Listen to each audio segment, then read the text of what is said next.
أعوذ بالله من الشيطان الرجيم. بسم الله الرحمن الرحيم.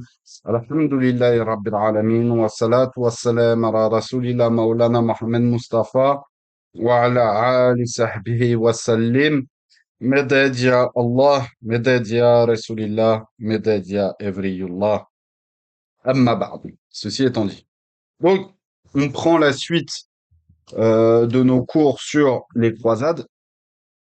On va On est dans les derniers temps, on va dire, de la grande introduction générale qui est peut-être pour certains bien trop longue, mais qui est importante avant de clarifier tout ça. Donc là, on est vraiment sur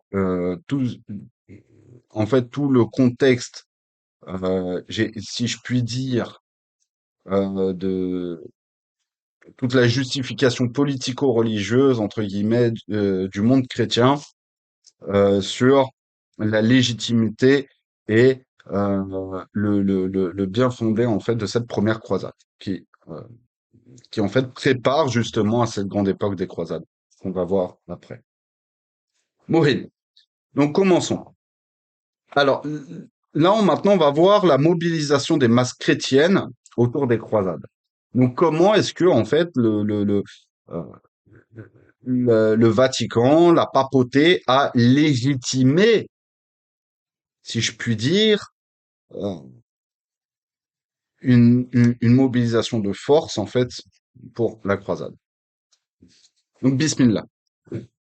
Donc, dépeindre les musulmans comme des ennemis menaçants et barbares de la chrétienté avant de lancer des campagnes contre eux est resté un trait dominant de l'histoire des relations entre l'Occident et l'islam au cours du dernier millénaire. Cette diabolisation s'est le plus souvent fondée sur des crimes musulmans inventés de toutes pièces ou au mieux sur des incidents isolés qui ont par la suite été amplifiés pour justifier les expéditions offensives et légitimer les massacres de masse. Donc, c'est-à-dire les différentes croisades entre 1095 et 1291, qui ont été lancées à partir des mêmes bases.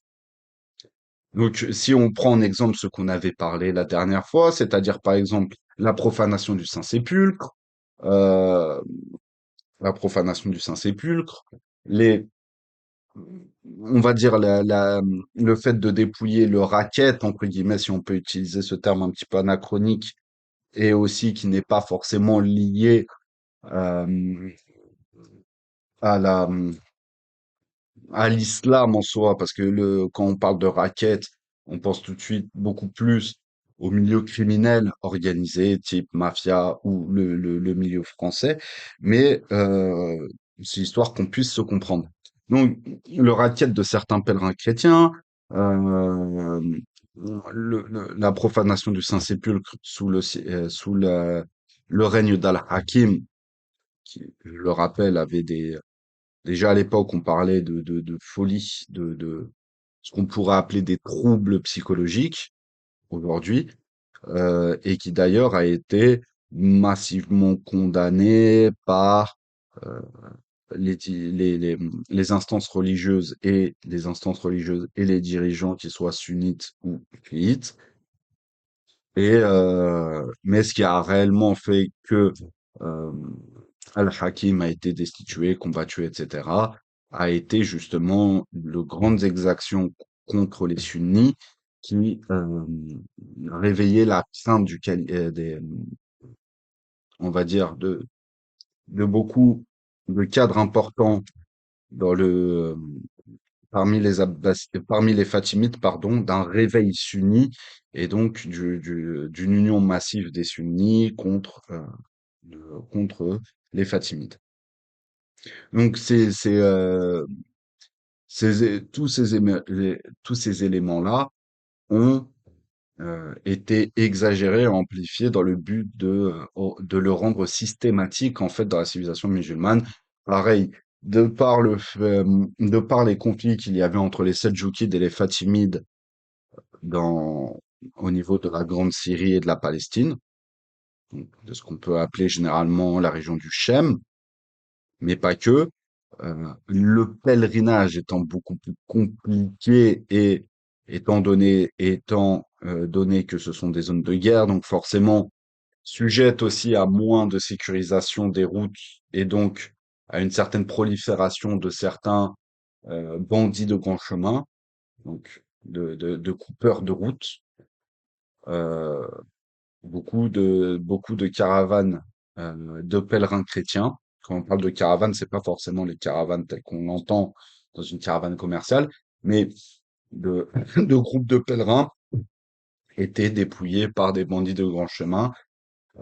Et du coup, tout ça mélangé créait en fait une situation qui était propice à, euh, à une, à une propagande disant que l'islam était de facto une, une religion qui était euh, anti-chrétienne dans l'absolu, qui s'attaquait aux pèlerins, qui profanait les églises, etc., etc.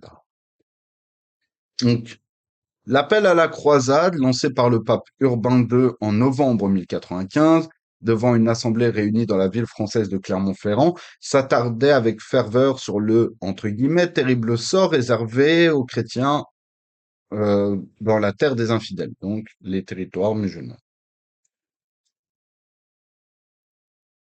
Et faut savoir qu'en fait, cette assemblée réunie, faut savoir que c'était un concile. Euh, on dit généralement que c'était l'appel de Clermont, l'appel à la croisade, mais des historiens aussi nous expliquent que c'était un concile, comme il y a eu le concile de Nicée, etc.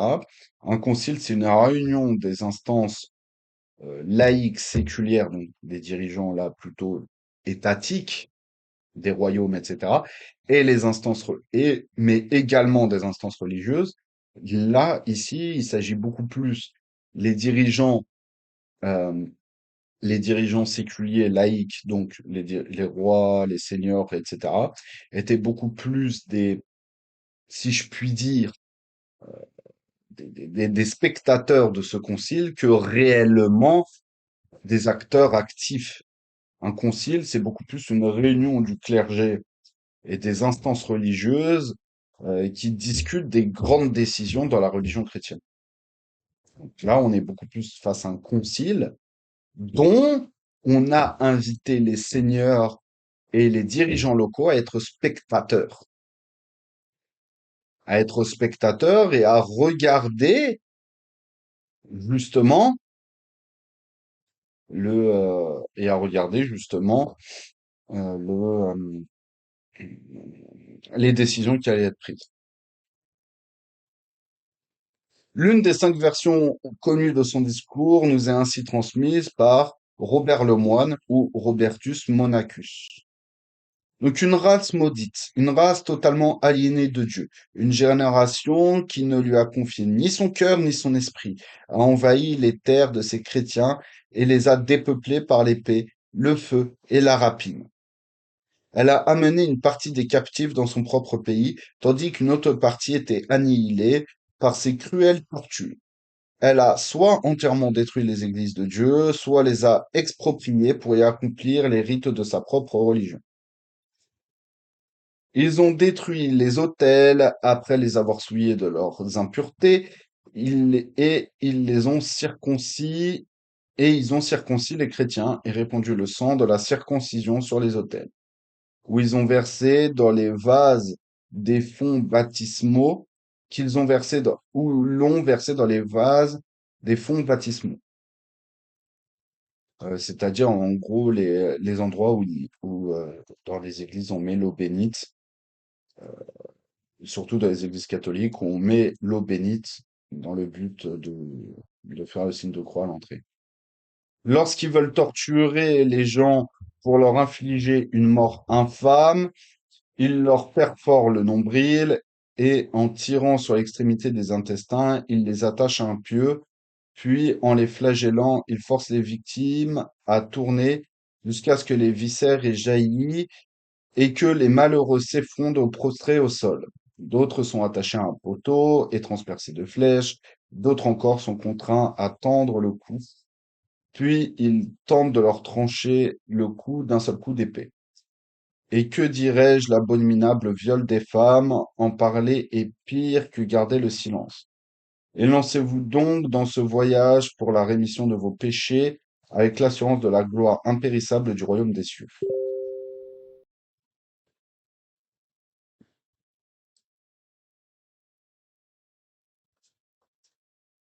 Donc, ainsi, selon le pape Urbain, l'offensive armée chrétienne ne se concevait que dans le cadre de la légitime défense, une réponse aux dangers d'extermination auxquels les chrétiens auraient été confrontés.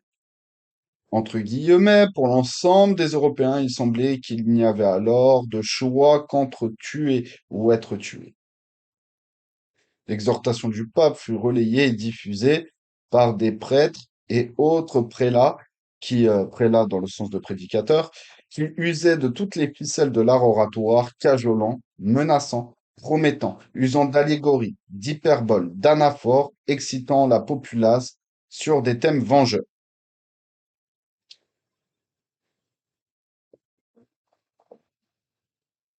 Baudry, pardon, l'archevêque de Dole, s'exclamait ainsi. Nous avons entendu, mes frères bien-aimés, et vous avez entendu ce que nous ne pouvons pas et vous avez entendu ce que nous ne pouvons pas raconter sans une profonde tristesse.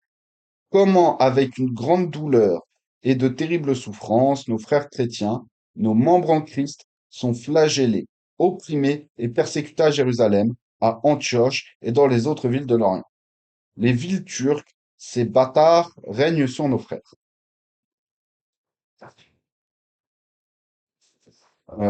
Et là, on parle, c'est à partir du moment, en fait, où les Turcs musulmans à l'époque du sultanat seldjoukide, donc ce petit sultanat venu d'Asie centrale qui ensuite s'est réparti après la bataille de Manzikert qui s'est implanté en Anatolie et n'y a plus bougé après et a fondé ce qu'on appelait à l'époque le sultanat seldjoukide de Roum ou de Roumélie, donc d'Anatolie. Pourquoi le sultanat seldjoukide de Roum ou de Roumélie? C'est tout simplement parce que on l'appelait comme ça, parce qu'avant c'était le territoire des chrétiens byzantins. Et les Byzantins étaient appelés les Romains. Les chrétiens étaient appelés les Romains. Les Roms à Rome, d'où le nom de la sourate ar-Rum dans le Coran, parce qu'elle parle beaucoup de justement euh, des chrétiens. Et quand on parle des chrétiens, c'est les chrétiens de l'époque, donc des Romains. Donc les Turcs, selon Fouché de Chartres, ont, entre guillemets, ont tué et capturé beaucoup de chrétiens, détruit les églises et dévasté le royaume de Dieu. Pour Guibert de Nogent, une cruauté indicible s'est abattue sur les pèlerins. Rappelez-vous, je vous en prie, les milliers qui ont péri de mort vile, selon les mots d'Urbain II, d'après Robert de Reims. Et tout cela, tous les gens qui parlent ici, ce sont des clercs, des représentants du clergé catholique.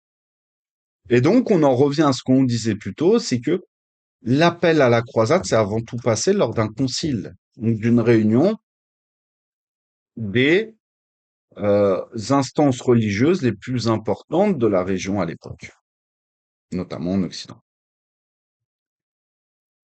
Donc Robert de Reims nous dit également ceci. Les conquérants, c'est-à-dire les musulmans de Jérusalem, avaient l'habitude de circoncire les chrétiens et de faire couler le sang dans les fonds baptismaux, ou d'accrocher un bout des entrailles des chrétiens à un pieu avant de les forcer à errer en s'éventrant eux-mêmes.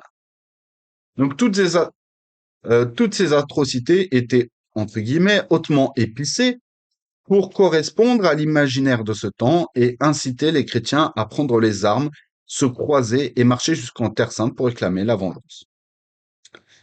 C'est-à-dire que euh, ces tortures étaient des tortures qui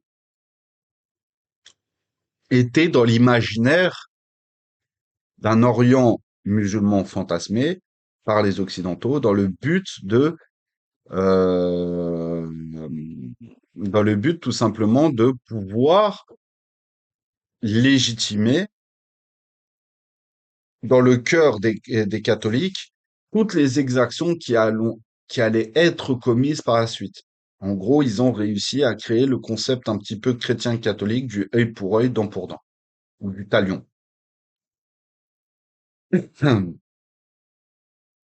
Or, il y a deux aspects à prendre en compte. Le premier aspect, c'est un aspect qu'on voit un petit peu dans nos cours sur l'orientalisme, c'est-à-dire qu'il déjà à l'époque, il y avait une forme d'orientalisme ecclésiastique, donc une forme d'orientalisme théologique et de critique de l'islam, si on reste dans le cadre islamique, une critique de l'islam, une critique de l'islam en fait d'un point de vue théologique, religieux. Pour beaucoup de chrétiens à l'époque, de clercs, pour beaucoup de chrétiens dans le sens de clercs, de religieux, l'islam est la religion de l'antéchrist, en se basant sur une argumentation, en se basant sur une argumentation théologique de leurs sources, etc., etc. Mais en gros, histoire de faire très simple, pour beaucoup de chrétiens à l'époque, euh, donc le Christ, selon leur compréhension de ce qui correspond pour nous de Isa ibn Maryam, alayhi salam, euh, Sayyiduna Isa ibn Maryam, alayhi salam, le, en gros, tout ce qui viendrait après lui serait l'antéchrist, qui correspondrait, en gros, pour eux, histoire de vous donner un petit peu une idée, histoire de comprendre, pour eux, la révélation qui a été portée à Sayyiduna Mohammed Mustafa, alayhi salatu wassalam, était l'équivalent du Dajjal pour nous. C'est en gros le prophète Mohammed alayhi salatu wassalam serait le Dajjal si on prend en compte leur lecture et leur compréhension théologique. Et donc toutes les exactions qui sont décrites ici, ces allégations qui sont décrites ici, et ces tortures, etc., sont des tortures, si vous regardez un petit peu la description de l'enfer, les tortures qui sont faites en enfer, etc., sont des tortures euh, qui sont très liées justement à la description de ce que de ce que des démons pourraient faire subir en fait aux habitants de l'enfer dans les sources d'après les sources chrétiennes et tout. Ce qui appuierait d'autant plus le pendant antichristique, anti-chrétien et donc satanique de l'islam. Mm. Est-ce que, maintenant, la question à se poser, est-ce qu'il y a eu des exactions? Est-ce que l'islam est de facto une religion qui euh, veut faire des exactions contre les chrétiens, donc les koufars, les infidèles, etc.? Non. Et maintenant, est-ce qu'il y a eu des exactions qui ont été faites? Bien sûr que oui. Mais c'est ce qu'on a vu un petit peu plus tôt, c'est que d'actes isolés, de certains actes isolés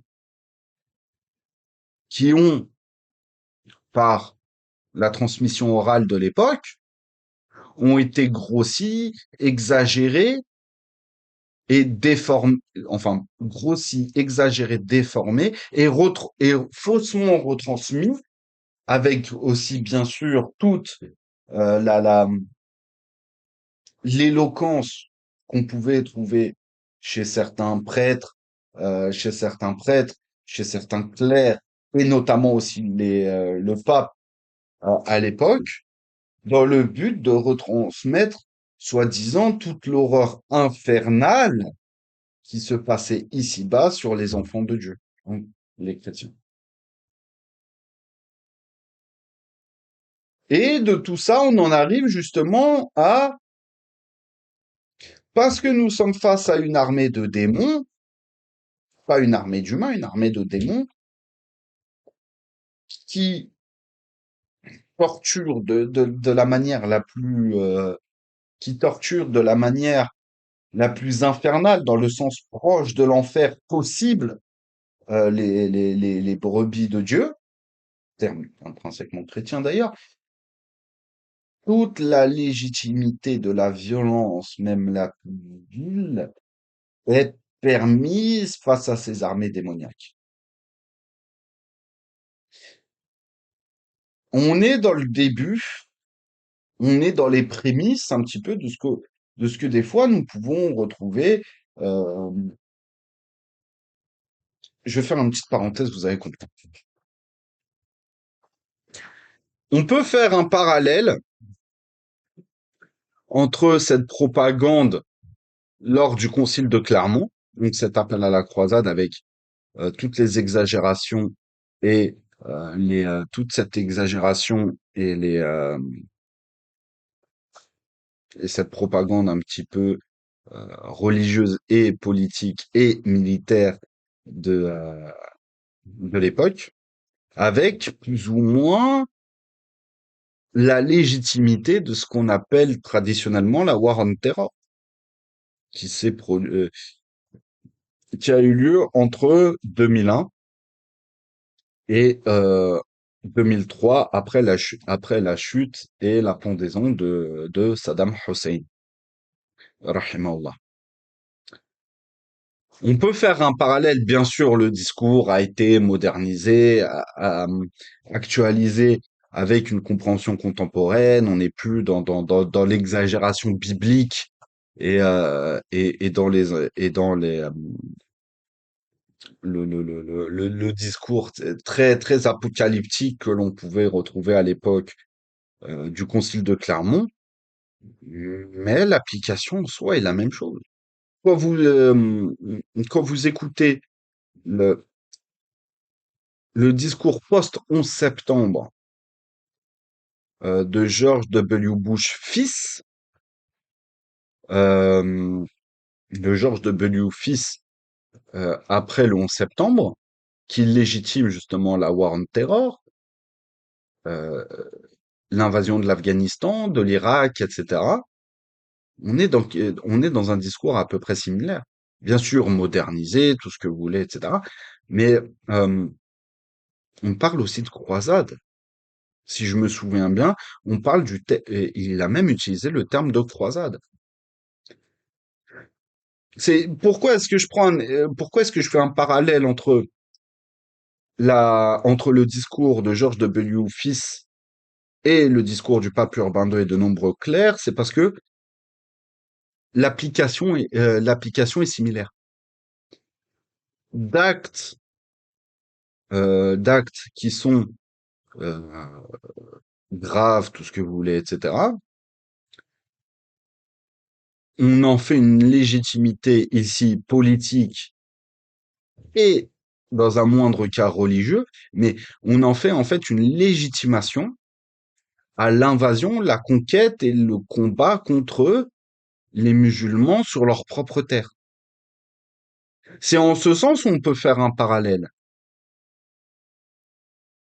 La différence entre ce qui se passait au moment de la première croisade et ce qu'on définit historiquement parlant et euh, géopolitiquement parlant comme étant la war on terror, la guerre contre la terreur, etc., c'est que on n'est plus dans un cadre uniquement religieux, uniquement euh, euh, on n'est plus dans un cadre religieux et eschatologique, c'est le terme que je cherchais. Donc tout ce qui est lié à la fin des temps, à la fin des temps, à un cadre de fin du monde, etc. Aujourd'hui, tu ne peux George W. Bush serait arrivé avec un discours uniquement chrétien, eschatologique, etc., comme pouvait le faire le pape Urbain II ou le clergé de l'époque.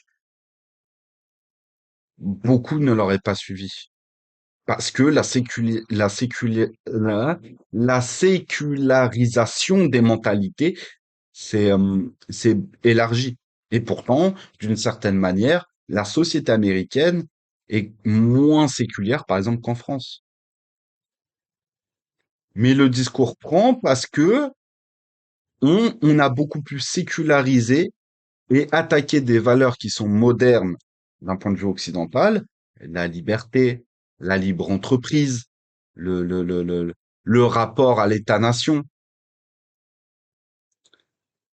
Et toutes ces choses-là, en fait, si on fait le parallèle entre les deux, c'est d'une certaine manière le même procédé. On utilise des exactions qui sont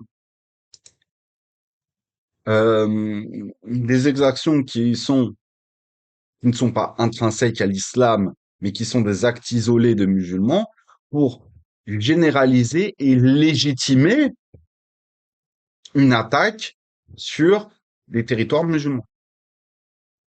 Je ne suis pas en train, et attention, je ne suis pas en train de dire que il faut dans l'absolu, je ne suis pas en train de dire que euh,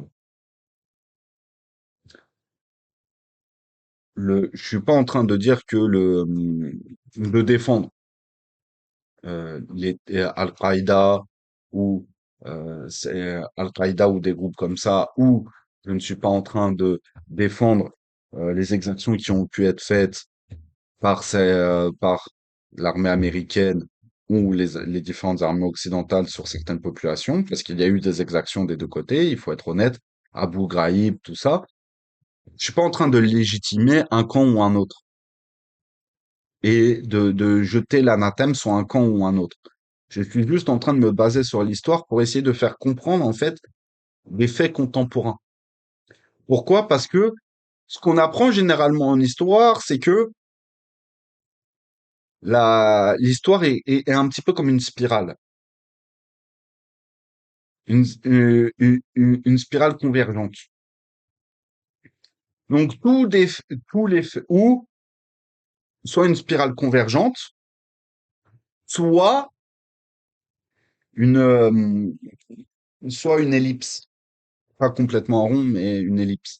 C'est-à-dire que, dans tous les cas qu'on parle de choses, de faits contemporains, de faits contemporains et qu'on essaye de remonter en arrière dans la spirale, on finira par retrouver toujours quelque chose qui s'est déjà produit. Ou l'ellipse, comme on dit, c'est l'histoire est un éternel recommencement. Un peu comme le principe, un peu comme le principe d'une horloge où minuit reviendra dans 24 heures. Donc, minuit reviendra dans 24 heures, mais c'est une nouvelle journée. C'est quelque chose de nouveau, de neuf. Voilà pourquoi est-ce que j'ai fait ce petit parallèle avec ce qu'on appelle généralement la War on Terror après 2001, à partir du 11 septembre 2001.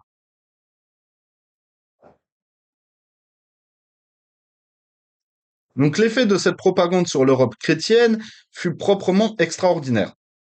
Pendant plusieurs mois après le concile de Clermont, ah, là il le précise, la France et l'Allemagne présentaient un spectacle singulier. Les pieux, les fanatiques, les nécessiteux, les débauchés, les jeunes et les vieux, et même les femmes et les enfants, les handicapés et les boiteux s'enrôlaient par centaines.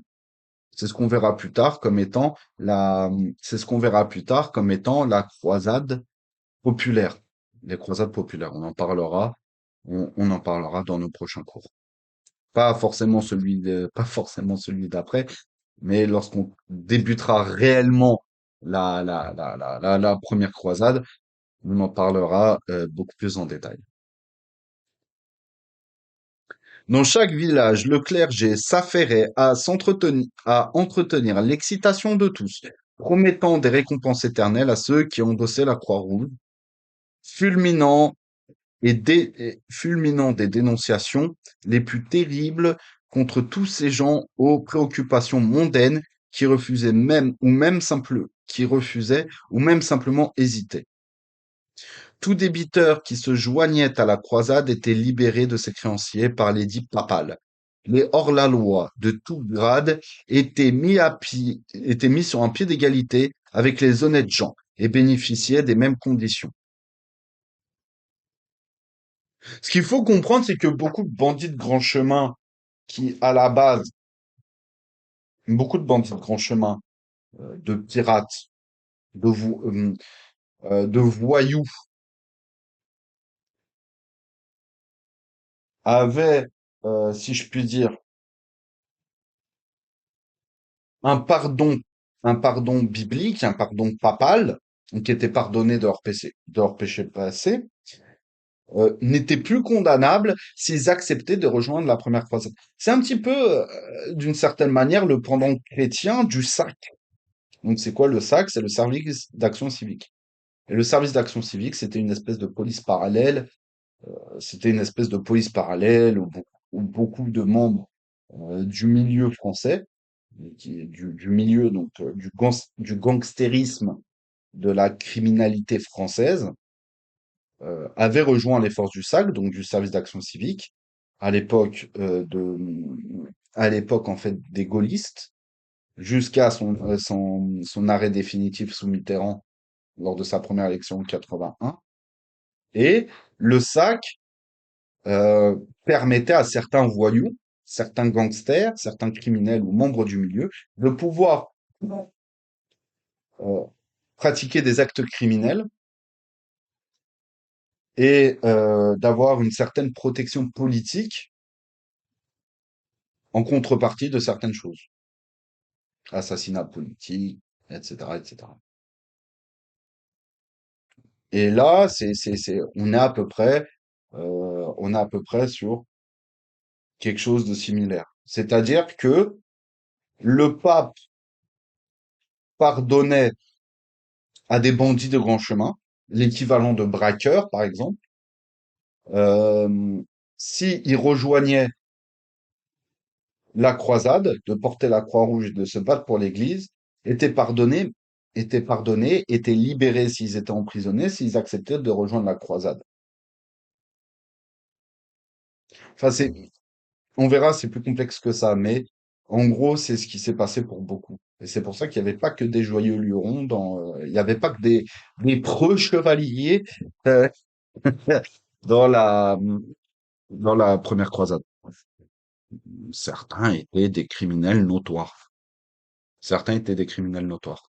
Et certains seigneurs locaux et certains membres du clergé, pour se débarrasser, excusez-moi de ce terme un peu trivial, mais pour se débarrasser un petit peu de la racaille de l'époque, les libéraient à condition qu'ils rejoignent, euh, à condition qu'ils rejoignent l'armée de la croisade. Voilà. Enfin bref, on en parlera un peu plus quand on parlera des croisades populaires.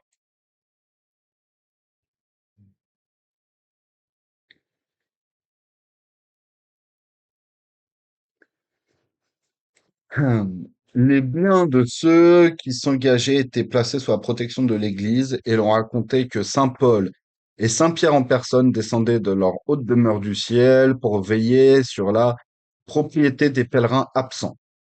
On voyait des signes et des présages partout pour augmenter encore la ferveur des masses.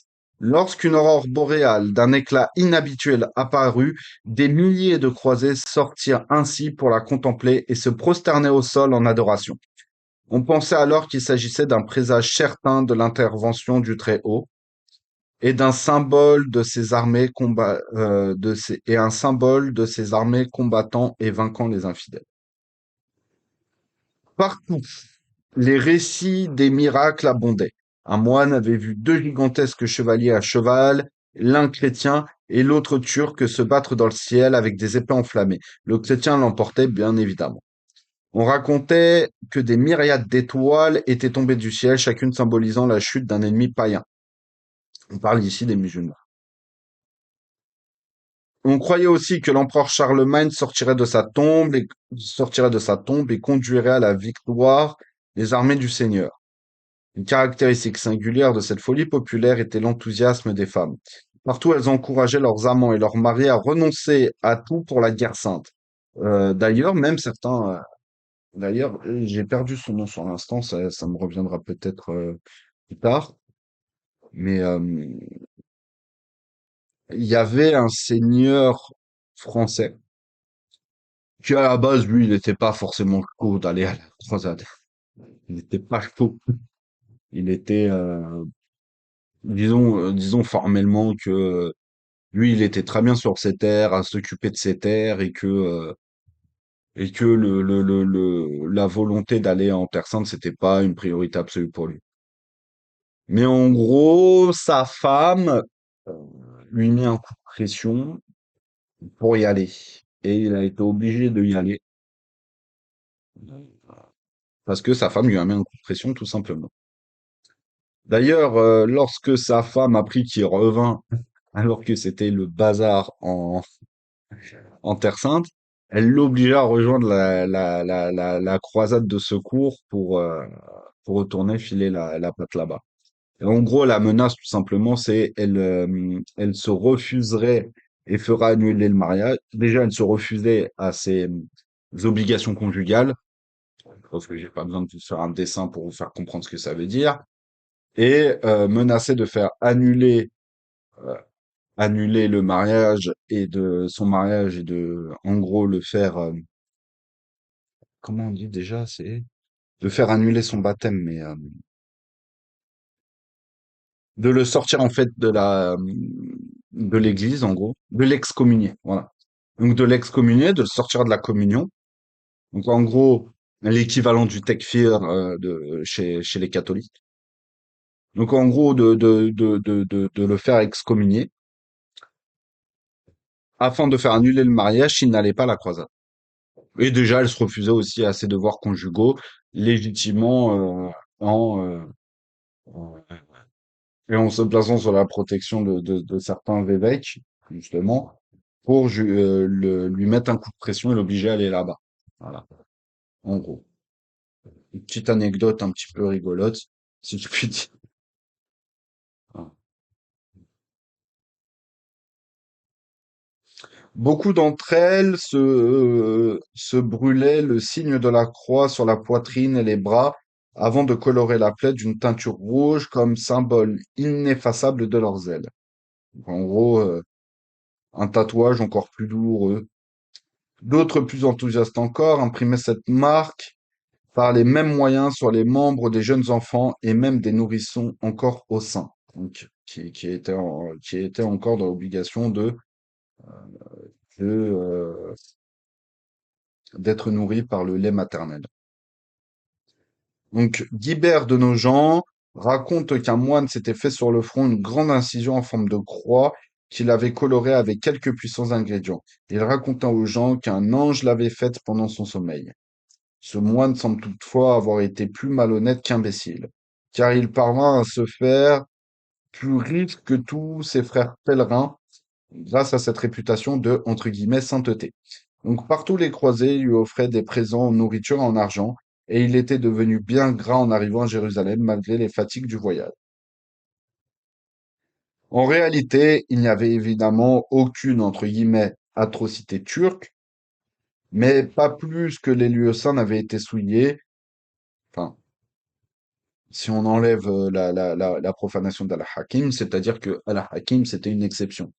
De manière générale, le Saint-Sépulcre a souvent été préservé, etc. On connaît très souvent le récit lorsque Omar ibn al-Khattab arrive comme nouveau dirigeant de Jérusalem après que les terres aient été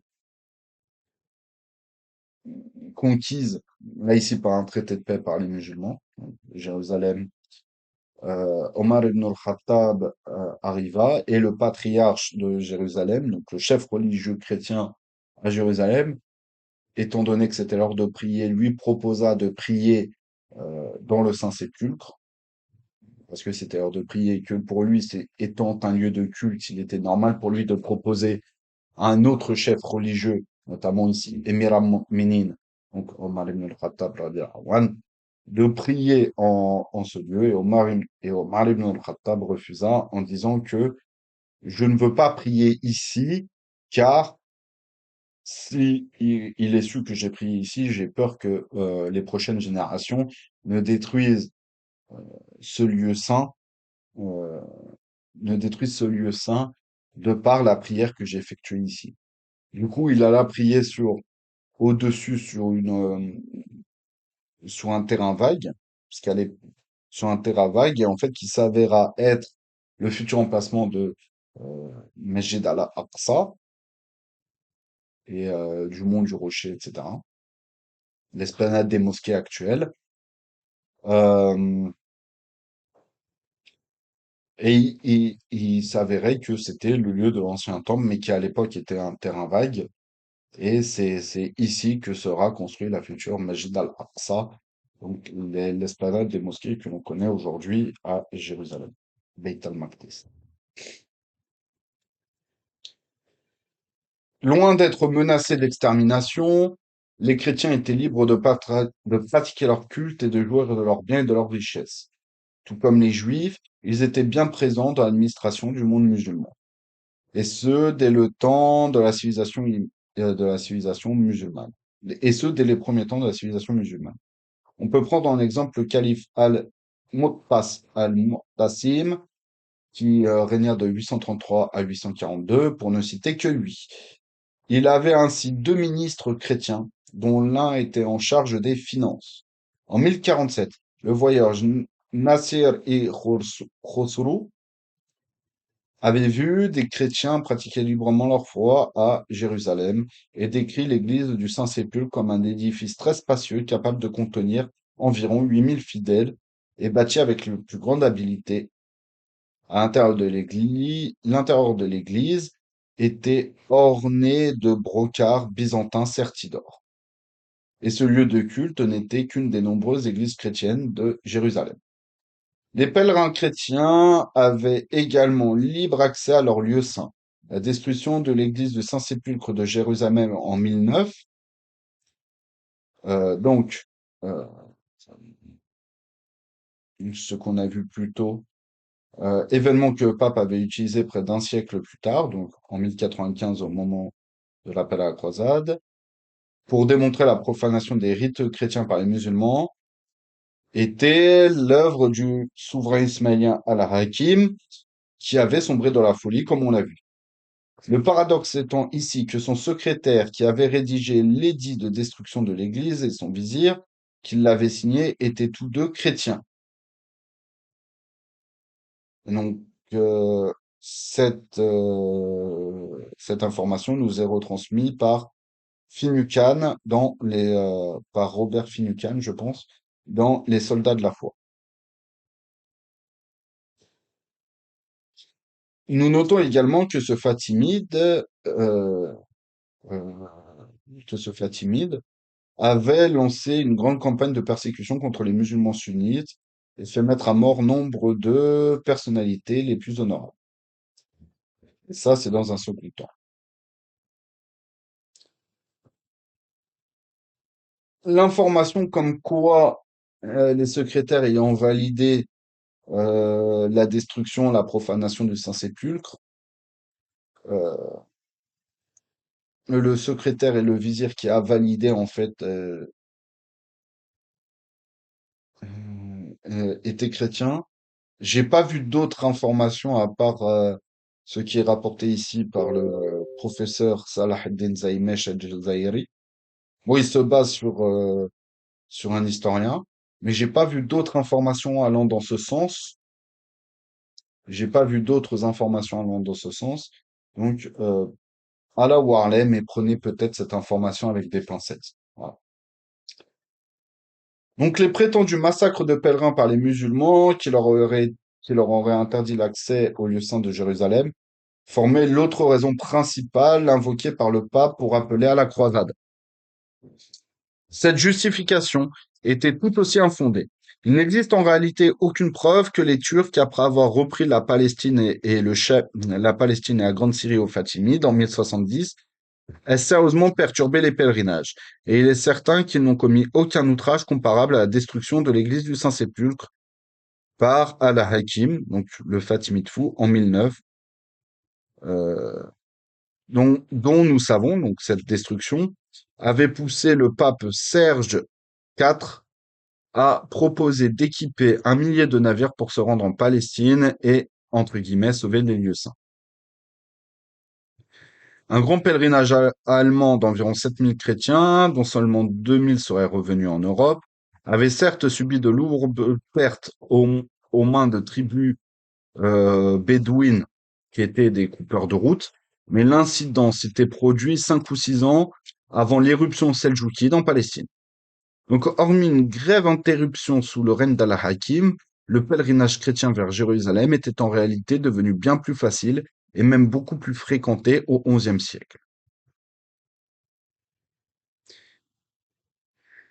Un contemporain notait d'ailleurs que, à cette époque, de telles multitudes commencèrent à se hâter vers le Saint-Sépulcre que personne n'aurait pu en espérer tant. Les gens du peuple tout d'abord, puis les hommes de rang moyen, et enfin un très grand nombre de rois et de comtes, de marquis et d'évêques, et, chose qui n'était jamais arrivée auparavant, nombre de femmes s'élançaient dans la même direction.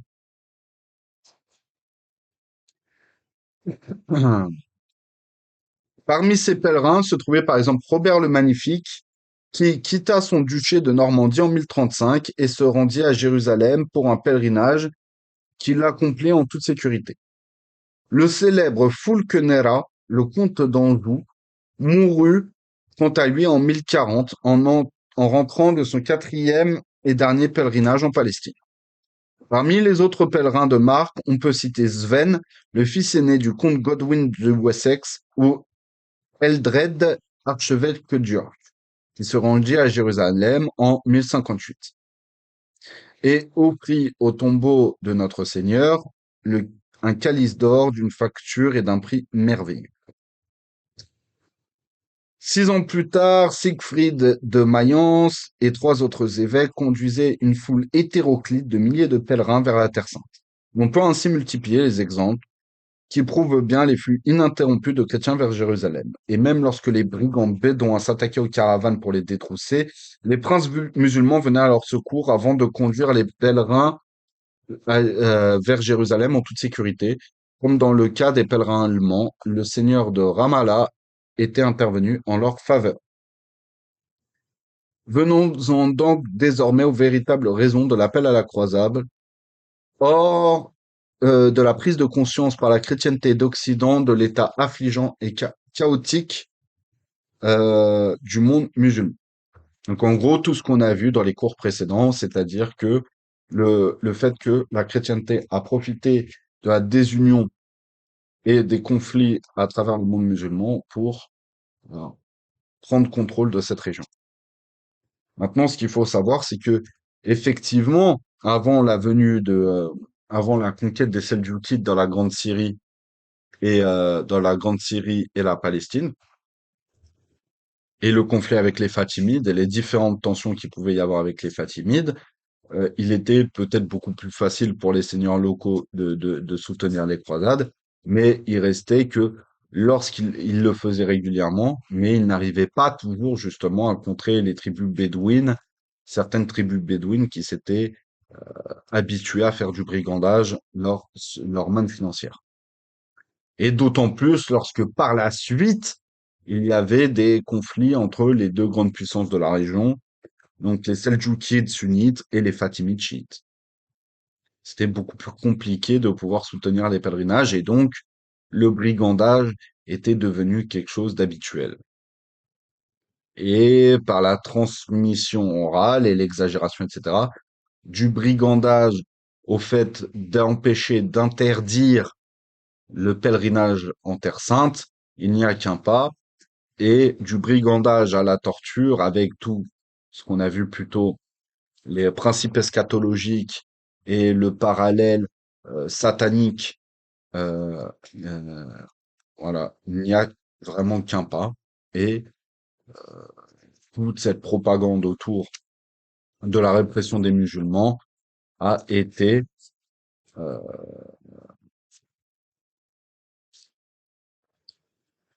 a été,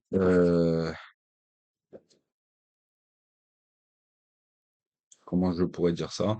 Et tout, en fait, toute cette propagande a été bien ficelée entre un mélange de faits de faits qui ont réellement eu lieu, la profanation et la destruction du Saint-Sépulcre, des actes isolés et du brigandage, etc., tous ces faits-là ont été déformés, grossis pour légitimer en fait, euh, pour légitimer la première croisade et justifier le caractère violent le caractère violent en fait des différentes croisades.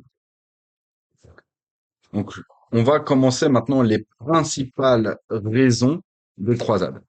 Donc, selon le spécialiste des religions Clinton Bennett, l'ambition primordiale de l'Église était de détruire la foi musulmane et d'anéantir l'islam. Les dernières décennies du XIe siècle offraient les conditions idéales pour mettre ce dessein à exécution. Le monde musulman, comme nous l'avons vu plus tôt, était plongé dans le chaos, en proie à d'innombrables conflits, déchiré par des guerres civiles incessantes. Les victoires chrétiennes de Tolède en 1085 et de Sicile entre 1061 et 1091 étaient la preuve de l'ascension de la chrétienté occidentale et du déclin de la civilisation islamique, comme le notait par exemple Ibn al-Athir dans l'extrait cité plus haut. La première croisade fut lancée dans une atmosphère d'intense ferveur religieuse et conçue comme partie intégrante d'une grande offensive contre l'islam qui était déjà menée sur deux fronts, en Espagne et à travers la Méditerranée centrale et, dans un deuxième temps, vers l'Afrique du Nord. Une autre motivation fondamentale des croisades était la recherche de l'unité entre les églises grecques et latines et de l'unité au sein de la chrétienté d'Occident elle-même. Le schisme entre les églises d'Orient et d'Occident, déjà évoqué plus haut, ne cessait alors d'élargir la papauté et devait agir vite pour restaurer cette unité perdue. Les intérêts communs et les liens ancestraux pouvaient être invoqués à l'appui de cette alliance. Le christianisme était un facteur d'union car l'ennemi était l'islam. L'occasion était d'autant plus belle que l'empereur byzantin implorait alors l'assistance de ses frères d'Occident pour sécuriser sa position face aux Turcs seldjoukides, tandis que l'objectif du pape était de gagner l'Église orientale à sa cause. Les références du discours d'Urbain II au Église d'Orient laissent entendre qu'une grande réunification de la chrétienté est sérieusement été envisagée comme une conséquence de la défaite de l'infidèle. Donc, une des principales raisons de la croisade, si ce n'est la seule, était justement de s'opposer et d'attaquer à un des moments où la civilisation musulmane était la plus faible. Euh, et là, on se place selon la vision et la compréhension des chrétiens, la religion de l'antéchrist, que serait l'islam. Donc on est beaucoup plus, et ça, et la récupération, bien sûr, des territoires chrétiens. Donc, bien sûr, c'est quelque chose qui paraît logique, on appelle ça les croisades, guerre sainte, etc. Donc, cette raison est logique. Mais ce qu'il faut comprendre, c'est que là, on sort du cadre, par exemple, des guerres saintes qu'on pouvait voir avant à travers l'Europe, avec le combat contre certains peuples, les Germains et d'autres, qui étaient des territoires de conquête et de volonté de christianisation. Là, on est purement et simplement, si je puis dire, dans un conflit d'ordre d'extermination. On veut annihiler, on veut combattre, on veut en finir et en terminer avec la religion de l'Antéchrist et donc du diable pour que la Jérusalem céleste puisse redescendre. Donc on est à la fois dans une guerre sainte, mais également dans une lutte eschatologique. Parce que le clergé à l'époque, beaucoup de chrétiens, le, le, ce combat final contre les infidèles allait être l'avènement du retour du Christ sur terre, de l'avènement de la Jérusalem céleste, et c'est la fin du monde, c'est la fin du monde, le jour du jugement dernier, et fin de route, en gros. Bon, il s'avéra que certains seigneurs commençaient déjà, au moment de la première croisade et même dans les premiers temps, certains pensaient déjà, peut-être que c'est pas totalement la fin, et si je peux profiter de la richesse de l'Orient, pourquoi pas? Voilà. Mais ça, on le verra plus en détail plus tard. Mais vraiment, en fait, un des buts premiers, c'est ça, c'est réellement, en fait, cette volonté de croisade et cette légitimation de la croisade, c'était réellement et quasi uniquement pour des buts religieux. D'en finir définitivement avec l'islam, de récupérer les anciens territoires chrétiens et surtout de faciliter le retour du Christ, l'avènement de la Jérusalem céleste et donc la fin du monde. Et on va continuer sur d'autres aspects après. D'où le fait que toute une propagande d'exagération, le côté symbolique très, euh, entre guillemets, satanique dans les soi-disant exactions commises par les musulmans. Et quand je dis ce côté très satanique, c'est comme j'ai essayé de l'expliquer plus tôt, on est de- l'ex- la description des tortures qui sont faites sont des tortures que pourraient faire en fait les diables dans l'enfer envers les infidèles, etc. Et ça, couplé à la compréhension, si je puis dire, la compréhension, euh, si je puis dire, la compréhension chrétienne de toute religion qui viendra après le Christ et la religion de l'Antéchrist, donc l'équivalent du Dajjal chez nous, et donc du diable. Donc l'islam est la religion de l'Antéchrist et l'islam est la religion du diable, etc., etc. Donc on comprend aisément toute cette symbolique, cette exagération de certains faits qui ont pu avoir lieu, etc. Plus la volonté de vouloir réunifier les deux églises après le schisme de 1054. Et le schisme de 1054, à cette époque-là, c'est pas le schisme que l'on entendra plus tard avec cette réelle division qui viendra beaucoup plus tard. Là, on est encore sur les débuts, c'est des petites embrouilles et des petits désaccords sur des points dogmatiques. Mais on n'est pas encore sur la grosse division qui aura lieu plus tard.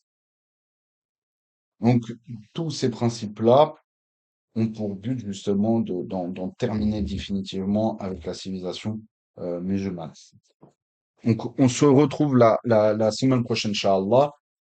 سبحانك اللهم وبحمدك أشهد أن لا إله إلا أنت أستغفر الله وأتوب إليك بسم الله الرحمن الرحيم والعصر إن الإنسان لفي خسر إلا الذين آمنوا وعملوا الصالحات وتواصوا بالحق وتواصوا بالصبر اللهم صل على سيدنا محمد عدد من في علم الله صلاة دائمة بدوام ملك الله سبحان ربك بعزة ما يصفون وسلام على المرسلين والحمد لله رب العالمين الفاتحة